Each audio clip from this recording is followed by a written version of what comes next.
Opa, tudo bem? No vídeo de hoje eu vou mostrar como criar imagens Docker personalizada utilizando o Dockerfile. O Dockerfile é a melhor forma de você criar a sua imagem personalizada com o Docker. Então, vamos lá! Vamos começar criando um diretório para armazenar nossos arquivos, eu vou chamar de Docker. Então eu vou entrar nele aqui e vou abrir o VS Code.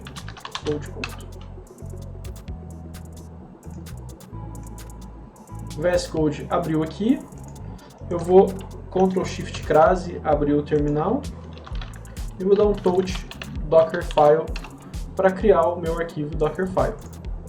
O Dockerfile é o arquivo que vai conter todos os comandos necessários para personalizar a nossa imagem Docker. A primeira coisa que a gente vai fazer é definir qual é a imagem base. Eu faço isso digitando o comando from seguido do nome da imagem. No caso aqui eu vou fazer Ubuntu 20.04. Na sequência, eu vou colocando os comandos. Com o intuito só de demonstrar um exemplo, a gente vai fazer a instalação do Nmap. Então, eu começo com run, para indicar que eu vou criar um novo comando, e na sequência eu coloco o comando do Linux mesmo que eu quero executar. Nesse caso, eu tenho que fazer primeiro um apt-get update, para depois conseguir fazer o apt-get install -y nmap. Para ficar mais bem organizado, posso pôr uma barra invertida aqui e jogar esse comando para outra linha. Para poder compilar essa imagem, esse Docker, a gente vai digitar o comando docker build -t, aí o nome da imagem, nesse caso aqui eu vou colocar de meu underline nmap, espaço, ponto, e dou um enter.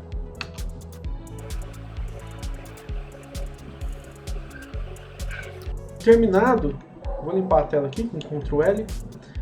Terminada a geração, a gente consegue rodar nossa imagem com um comando já conhecido que é o docker run, né? -it, -rm, meu underline nmap.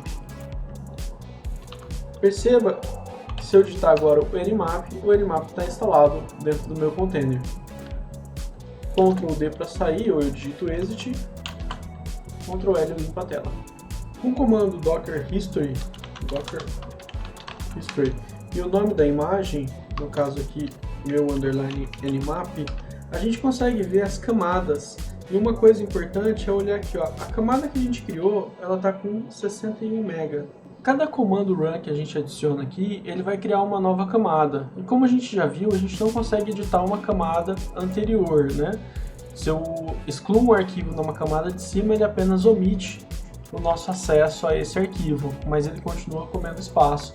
Então o que a gente vai fazer é mexer nesse próprio run aqui que a gente tem, né? O que a gente pode fazer? Uma das coisas é falar que eu não quero. Deixa eu só colocar a barra aqui para continuar o comando. Eu não quero instalar pacotes extras recomendados. Só quero que ele instale exatamente o que a gente estiver declarando explicitamente.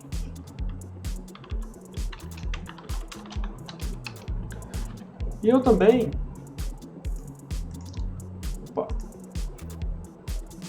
não vou utilizar mais o apt-get, então eu posso vir aqui e dar um rm-rf no var lib apt lists asterisco.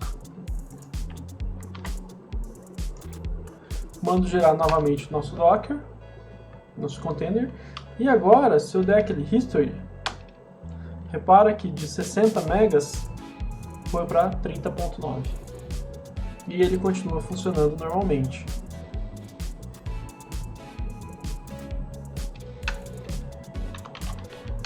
Aqui ó, com o nmap, tudo ok.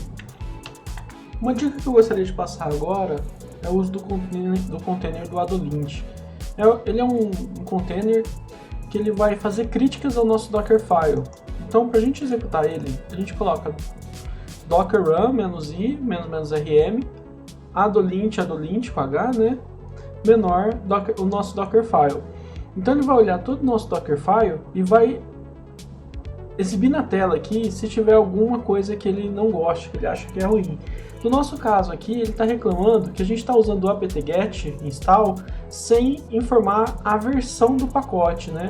No caso, o Nmap. Então, como que a gente vai fazer?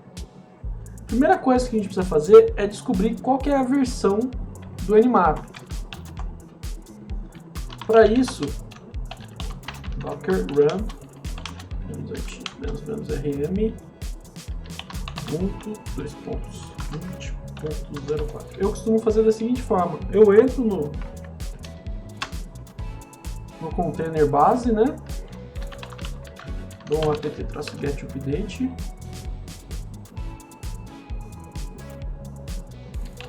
E aqui eu dou um apt show e o nome do pacote que eu quero ver, no caso Nmap.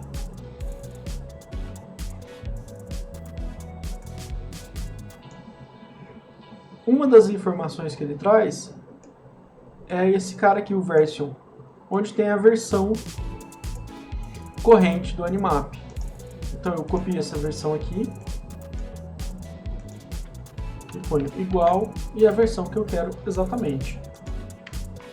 Saio. Então, se eu salvar aqui, ó, e rodar agora o Adolint, ele não deve mais reclamar disso. Legal. E aí agora eu posso dar um novo build para o nosso container. Isso vai garantir que no futuro, quando essas versões forem trocadas do Nmap, ela não seja trocada sem o nosso conhecimento. Vamos fazer agora o nosso container rodar um script nosso. Então, a primeira coisa eu vou criar o script aqui, touch script.sh. Esse vai ser um script bash. Então,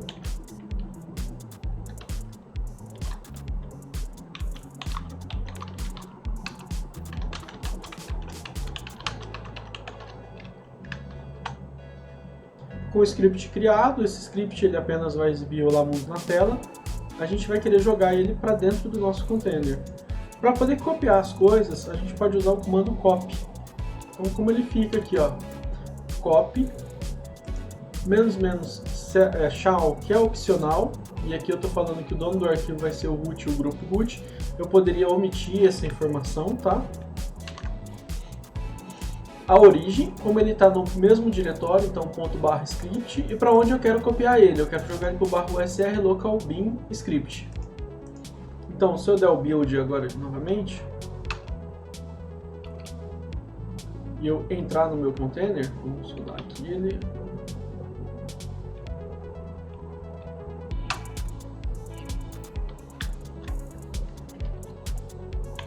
cd/usr local bin. Tá lá, ó, meu script. E eu posso executar ele. chmod mais x script.sh. Olá, mundo. Ah, eu gostaria que ele já fosse com as permissões de execução. Maravilha. O que a gente vai fazer é alterar a permissão do nosso arquivo original. E aí, na hora que eu der o building, ele já vai jogar e manter essa permissão. Vamos rodar de novo aqui só para ver. Deixa eu... local bin. Perceba que agora ele já tem permissão de execução. Eu posso dar aqui um ./script.sh. Como esse cara está no path, eu posso até rodar ele aqui direto, né? Script.sh.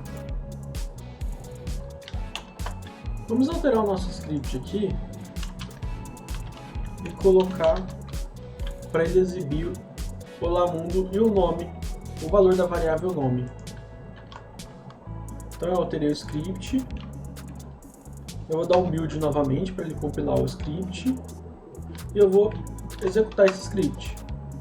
Nada acontece, continua igual. Por quê? Porque essa variável de ambiente nome não foi definida. Então a gente pode vir aqui, ó, na execução e passar o "-e", nome igual a Marcelo, por exemplo. E aí ele coloca, olá mundo Marcelo. Mas imagina uma situação onde eu quero que, caso a pessoa utilize meu script e não informe nenhum valor, que ele tenha um valor padrão. Então eu posso vir aqui no meu Dockerfile e definir env, o nome da minha variável, igual, e o valor que eu quero, sem nome, por exemplo. Vamos dar o build novamente. E agora, quando eu rodo e não defino nenhum valor para a variável de ambiente, ele pega o valor padrão que a gente define no Dockerfile. Se eu colocar algum outro valor,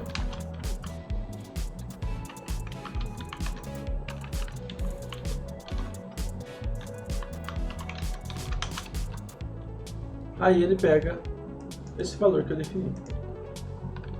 Podemos configurar o nosso container para a gente sempre executar o nosso script como padrão. Então, como que ele fica?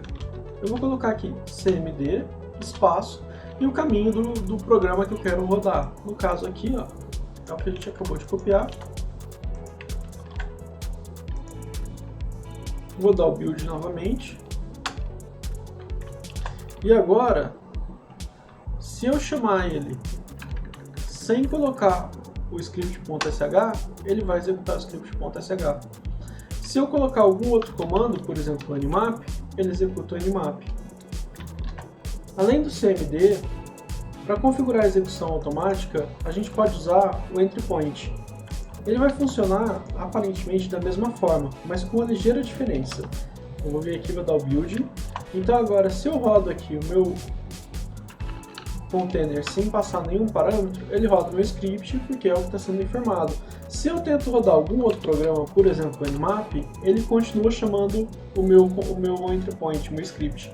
Nesse caso, ele não aceita eu trocar o comando que vai ser a inicialização. Ele sempre vai rodar o que eu passei aqui como entrada. Se eu tentar rodar um ls, por exemplo, ele continua chamando o meu script. Estamos chegando aqui no finalzinho do nosso Dockerfile, né? É a primeira aula, tem mais coisa para a gente ver.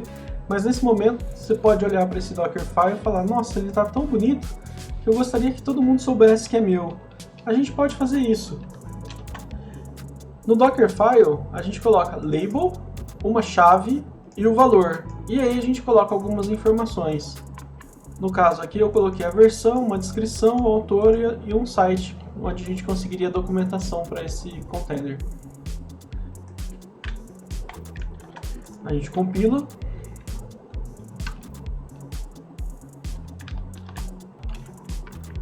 E aí, através do comando docker inspect, que é docker image inspect e o nome da imagem, a gente consegue ver várias informações do container, inclusive essas que a gente setou